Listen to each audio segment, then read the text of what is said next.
l'église n'est pas des catchs américains. Et la maison de Dieu n'est pas, je ne sais pas moi dire, un lieu de spectacle. Donc l'esprit, quand on parle de la spiritualité, c'est la chose qui est spirituelle. Donc ce n'est pas un péché qu'un pasteur puisse faire la politique, tu vois. Donc la politique, premièrement, tu peux le faire la politique, hein?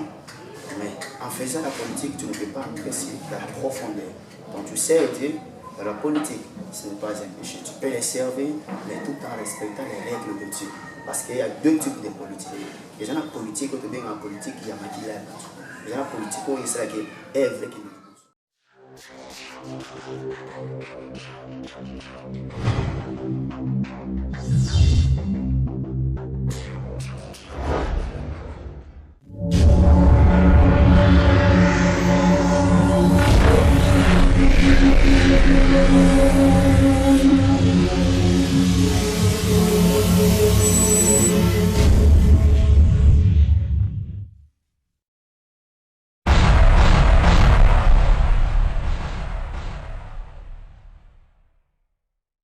Bonjour, la Malédiction, c'est une émission 100% vérité. Oui, les amis, je suis pour la télévision. Vous avez remarqué quelques absences.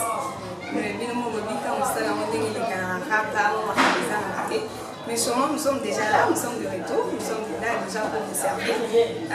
Sur l'émission 100% vérité, on parle de tout en fait. On parle de tout. On parle de la religion, on parle de la culture, politique et tout et tout et tout. Et aujourd'hui, vraiment, nous sommes basés sur la religion.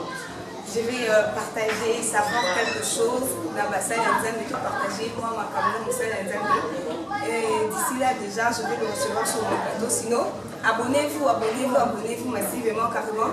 Il y a de bonnes choses qui arrivent. Les gens marquent bien, vraiment, ils ont s'abonner, pour raqueter en tout cas. Pour raqueter, pour s'abonner vraiment massivement sur la chaîne Super Congo Télévision. Votre journaliste, elle est là, Divine là-bas. Elle est là pour vous servir. En tout cas, abonnez-vous, abonnez-vous. Sans plus tarder, je vais recevoir le visionnaire de l'église Ebenezer. Avec lui, on va parler de trucs qui concernent la religion en fait. On doit savoir quelque chose. Côté à la Macambolaisie, Macambonzambe, Nangini et les Kanaka. Sans plus tarder, je vais recevoir le visionnaire de l'église Ebenezer. Bonjour, prophète. Bonjour maman, bonjour, bonjour, bonjour. On vous appelle comment déjà? Oui, moi je m'appelle le prophète Jérémie, il est dédié, Dieu Kianzam. Et c'est ça. En fait, nous, vraiment, on a envie de partager le point qui concerne le sacerdotat. On doit vraiment parler sur ça. Et déjà, on a avec le prophète visionnaire. Vous êtes le prophète visionnaire et vous dirigez combien d'églises? Oui, je suis un visionnaire de deux églises. La première église, ça veut dire que l'église mère est à Lubumbashi. Et le second, c'est ce que nous sommes en train de voir maintenant à l'instant sur le système. La façon dont vous servez Dieu dans cette église, je ne sais pas, en vous voyant déjà comme ça, vous êtes un jeune, et en regardant vos doigts là-bas, déjà vous n'êtes pas encore marié, à ce que je sache. Je sais que vous est le baraka, mais déjà, comme vous n'êtes pas déjà marié comme ça, entourage, église, donc il peut continuer à arranger à votre autre. Donc ça ne peut pas marquer. Donc, vous savez, lorsque la personne devient célèbre ou devient une star, il y a toujours des vérités qui peuvent se présenter. Mais malgré tout ça, on ne peut pas baisser le bras. On est juste connecté au moment qu'il évolue pas. Mais on est juste derrière Dieu, on ne peut pas éviter ce que le monde est en train de dire. Donc c'était ça. Donc je suis derrière Dieu. Même si je ne suis pas marié, j'attends le temps de Dieu. Mais je ne suis pas dans les lignes de cela par rapport à ce que les gens sont en train de dire. Ok. Une question, juste à savoir, pourquoi vous n'êtes pas encore marié? Vu que vous dirigez, vous êtes les visionnaires des deux églises. Et jusqu'à présent, vous n'êtes pas sur le site, vous dirigez des mariés, des responsables et tout. Mais vous, pourquoi vous n'êtes pas encore marié? Oui, bon, ce que je peux dire, c'est quoi? Vous savez, dans le monde spirituel, vraiment je suis un prophète. Je ne peux pas faire quelque chose pour plaire aux gens. Non, donc c'est marié, premièrement, il faut se préparer. Vous savez, avoir deux églises, avoir l'argent, avoir des relations, c'est pas ce qui représente tout simplement que la personne est mieux placée à se marier. Mais quelque part, il faut d'abord finir les travaux et préparer si, à moins que Dieu pourra donner l'accès qu'on soit dans le mariage. Donc moi, je suis derrière Dieu. Si Dieu autorise, je le fais carrément. Donc c'est ça. Et vu que vous n'êtes pas encore marié, dans votre église là, s'il y a de mariage, vous ne pouvez pas bénir parce que un prophète ou un visionnaire de l'église, s'il n'est pas marié, il ne peut pas bénir de mariage. Bon, je vous réponds par une explication. Est-ce que vous pouvez me donner le verset qui dit non, un célibataire ne peut pas bénir le mariage? Et Jésus était marié. Là, je vais vous poser cette question. Quant à vous de me répondre.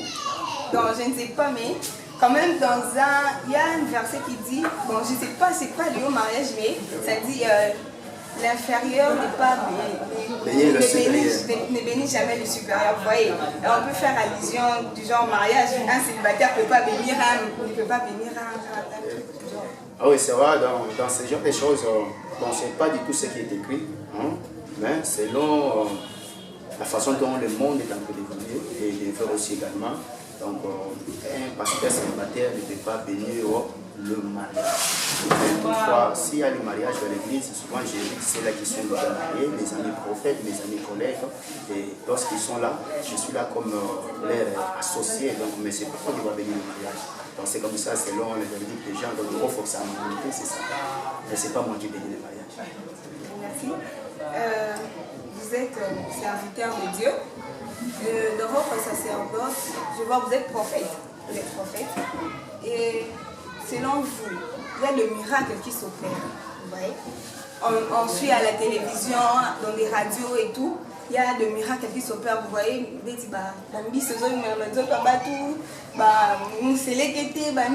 imaginez. Bazo délivrer mon mais non ma profit aspire et tout ce genre de délivrance ou de miracles c'est biblique ou comment? Bon, je ne connais pas mettre un peu de polémique. Donc l'église n'est pas des catchs américains et la maison de Dieu n'est pas, je ne sais pas moi dire, un lieu de spectacle. Donc l'esprit, quand on parle de la spiritualité, c'est la chose qui est spirituelle, ce n'est pas la chose qui est charnelle. Et quand on voit la chose spirituelle en train d'être sortie charnellement, ça ce n'est plus Dieu. Même Jésus, lorsqu'il a fait le miracle, n'a jamais fait sortir les crapauds, il n'a jamais fait sortir les serpents sur le corps de quelqu'un. Mais si aujourd'hui ce genre de miracle se produit en nous, donc ce n'est plus ce qui vient de Dieu, c'est ça. Donc par là, moi je peux dire que ce n'est pas le vrai miracle qui vient de Dieu. Donc c'est possible. Genre vos prophéties, parce qu'on a vu les prophètes, quand vous prophétisez, ma soeur, tout et tout. Maintenant, on a eu même sous ce réseau Sakola, à mon aratina chambre, tina nini, tina mouakamouta, c'est là qu'il a 18 heures et tout et tout. Est-ce que vous aussi vous êtes du genre, vous êtes du domaine, parce que vous êtes prophète, vous êtes du domaine aussi?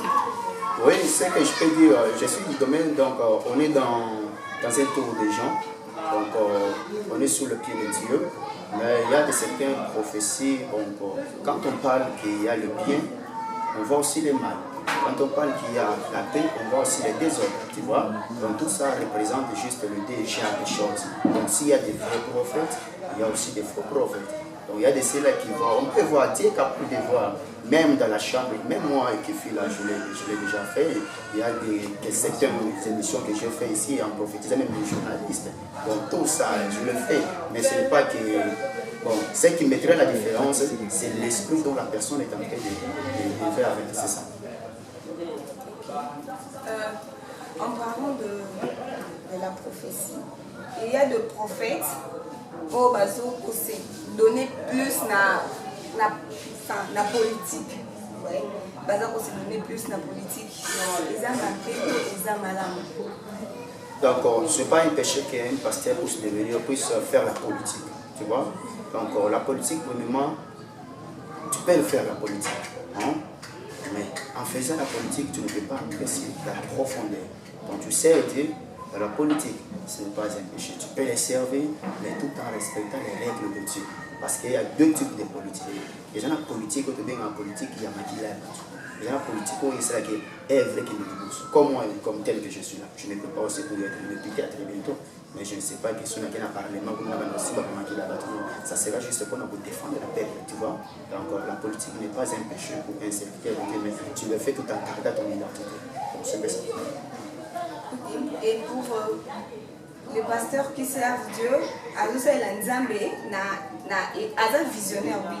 Azosa et Nzambe l'église, et autre part, Azosa Moussala, donc Aza sont vraiment tenter vraiment pour servir Dieu correctement. Donc, servir Dieu, c'est choisir quelque chose. Entre servir Dieu, rester dans son temple ou je ne sais pas, c'est l'enfant. Donc, vous pouvez servir Dieu en même moment, servir autre personne. Oui, ce n'est pas un péché. Il y a des catégories de serviteurs. Il y a de ceux-là qui sont appelés à être à temps plein. Il y a ceux-là qui ne sont pas appelés à être à temps plein. Comme je peux donner une petite vision en disant, un pasteur qui a commencé la vision aujourd'hui, il a une femme, il a des enfants, il a une famille, il va louer la maison de tout, il va payer les loyers, tout comme ça. Mais l'église a que 20 membres. Et parmi ces membres-là, il n'y a personne qui peut prendre en charge sa vie. Et qu'est-ce qu'il peut faire? S'il a étudié, si c'est un pédagogue, il peut aller chercher le travail tout en servant. Ce n'est pas un péché d'aller chercher un travail. Mais si tu sais que non, la carte, il y a l'église, donc, à la limite, il y a bien un monde, tu peux rester temps plein, c'est ça. Déjà, pour votre ministère, Ebenezer, comment est-ce que vous avez débuté ça? Vous avez comme prophète, vous avez dans l'église ou bien on t'a vraiment concentré en tant que prophète? Oui, merci Nassé pour la question. La question est très claire. Moi, je n'ai pas commencé une vision parce que les gens commencent des visions. Donc, avant que je sois aussi visionnaire, j'étais aussi auparavant comme un serviteur simple, un modérateur comme tout le monde. Je n'étais passé par une formation pour devenir grand aujourd'hui. Donc, la vision d'Ebenezer, c'est une vision qui a commencé il n'y a pas aujourd'hui. Ça avait déjà commencé depuis 2012. Depuis 2012, j'avais déjà conçu cette vision-là. Le Seigneur m'avait parlé, il y a un temps que tu feras ça. Mais il m'avait dit, attends juste mon temps. Le jour viendra que tu feras cela. Et quand j'ai eu cette vision, j'ai continué toujours à prier, à demander à Dieu, Seigneur, quand est-ce que cette vision va se réaliser. Mais aujourd'hui, la vision a été réalisée en 2017 à Lubumbashi. Donc c'est un peu ça. Donc c'est ça la vision d'Ebenezer. Et votre extension ici, ça a été fabriqué, vous avez commencé ça quand? Vu qu'à Lubumbashi, vous avez la paroisse mère, non? La paroisse mère, c'est à Lubumbashi. Et ici, ça a commencé quand? Ici, on a déjà, maintenant nous allons compter une année, si ce n'était pas le premier confinement, on allait compter déjà 2 ans. Mais comme le confinement c'est un peu compliqué la situation, on compte maintenant une année et 4 ans l'existence de l'église Ebenezer. Et vous êtes content de servir Dieu dans votre domaine de la prophétie, ou vous en vivez encore, il y a quand on parle des prophètes, pasteurs, évangélistes, et ce sont des tranches différentes, non? Ce sont des tranches différentes, mais vous êtes prophète. Est-ce que vous enviez encore devenir pasteur, évangéliste ou tout? C'est comme si une personne qu'on appelle aujourd'hui capitaine. Capitaine, si tu es militaire, tu es capitaine, mais tu ne peux pas juste aimer de rester encore capitaine. Tu vas aimer monter encore dans les échelons, être devenu général, et pourquoi pas devenir un président de la République.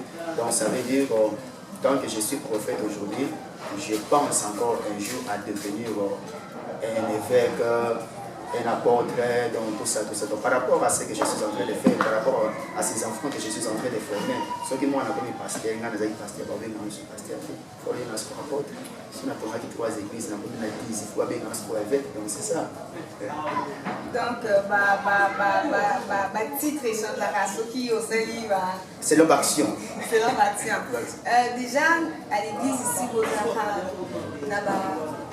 à part vous, le prophète, vous avez le pasteur que vous avez déjà établi, des prophètes aussi? Oui, j'ai déjà établi 2 pasteurs. déjà établi de pasteur, mais je suis dans des processus par lesquels je suis en train de former encore plusieurs évangélistes, donc sur déjà 4. Donc je pense qu'à l'émission prochaine, vous allez recevoir quelques évangélistes, même 3 à 4 évangélistes ici, avec 3 modérateurs que je suis en train de former déjà. C'est ça. Ok, merci. Une toute dernière question, Yasuka. Si on vous disait de travailler du genre, parce que vous avez dit que travailler, puis temple à l'église, il y a des autres qui sont appelés et les autres ne sont pas appelés. Et vous, vraiment, donc vous êtes appelé temps plein à l'église. Wow. C'est une question, bon, je dois réfléchir avant de répondre, mais ce n'est pas une réflexion, une question. Donc, travail temps plein, donc le Seigneur m'a appelé vraiment. Donc, je te dis ce que le Seigneur m'avait dit. L'Esprit de Dieu m'avait dit, lorsque Dieu m'a appelé, je lui ai demandé, mais tu m'as appelé, mais je n'ai pas l'emploi, je n'ai pas de conseil. Il m'a dit, toi tu ne vas pas travailler quelque part sous l'ombre de la personne, mais toi tu seras à temps plein. Et malgré le temps plein, tu auras aussi des affaires quelque part. C'est pour cela aujourd'hui je travaille, mais j'ai des affaires quelque part. Parce que si aujourd'hui je travaille, comme dernièrement on vient de me proposer un travail là, on me paie 150 000 francs. Et 150 000 francs par mois, là, si je totalise mes affaires, ce que je peux faire, c'est au-delà de 150 000 francs, je peux tomber dans 500 000 francs. Et à quoi sert aller servir un État pour avoir 150 000 francs? Tandis que moi-même, je suis en mesure de travailler directement avec mes affaires personnelles et trouver même 500 000 par mois. Donc c'est pour cela, moi, je ne vais pas travailler derrière les gens. Mais si à moi que le matricule vient, je peux toutefois me plonger, c'est ça. En tout cas, ça a été un plaisir vraiment de partager avec vous. En tout cas, la CB est vraiment les partager avec vous. Nous sommes déjà à la fin de notre émission. Quel est votre dernier mot ou votre message? Donc, rappelez-nous la prophétie dans la prophétie. Quel est votre dernier mot ou votre dernier message déjà pour la fin? Ah oui, pour la fin, je sais que, merci ma soeur, avant de clôturer ou de donner la salutation à ces gens qui me sont chers, donc je dois réconforter les gens qui nous ont suivis, les auditeurs et les activistes qui sont là, branchés par cette émission.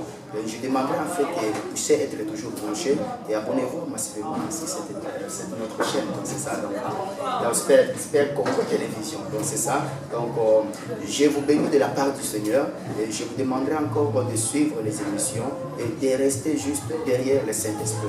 Il y a de grandes choses que le Seigneur va opérer. Il y a de ceux-là qui se demandent et se posent des questions. Mais les églises d'aujourd'hui, les pasteurs sont devenus comme ça.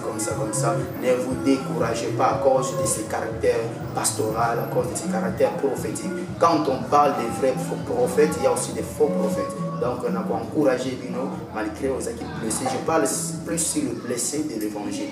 Donc les gens qui sont blessés, il n'y a aucune église. Donc je t'affirme que non, s'il y a des faux prophètes, il y a aussi des vrais prophètes. Donc restez juste attachés, restez toujours branchés devant Dieu et le Seigneur pourra agir. Pour chuter aussi, je salue aussi tous ceux qui me sont chers.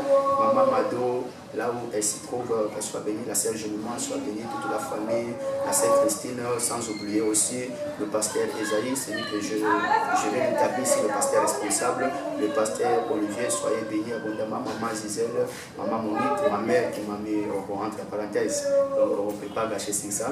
Maman Nana, soyez bénis, papa héritier Richima, je ne saurais pas citer les noms de tous, mais quand même que le Seigneur vous bénisse, que le Congo soit béni abondamment et richement.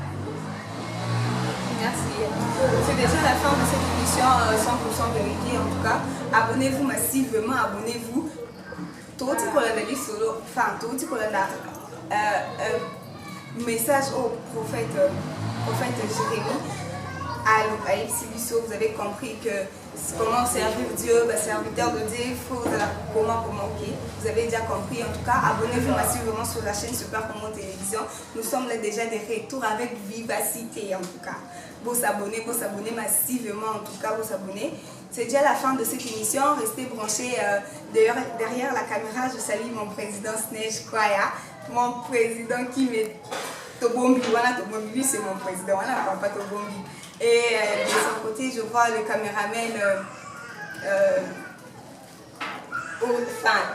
Bambo Téléo, caméraman, c'est Kapoto, les salutations à vous et au prophète Jérémie qui est juste à mes côtés, mes salutations à vous prophète, à ma maman chérie Lilingo et mes salutations à toi maman, mon papa, à mon père spirituel, Dams Didier Motema. hein, le prophète Didier Motema-Danks de l'église Horeb, déjà à GB, le prophète, le pasteur Lemsland, mes salutations à vous, le prophète Yann Konga, et à tous ceux qui me connaissent, internautes, là pour s'abonner, Internet.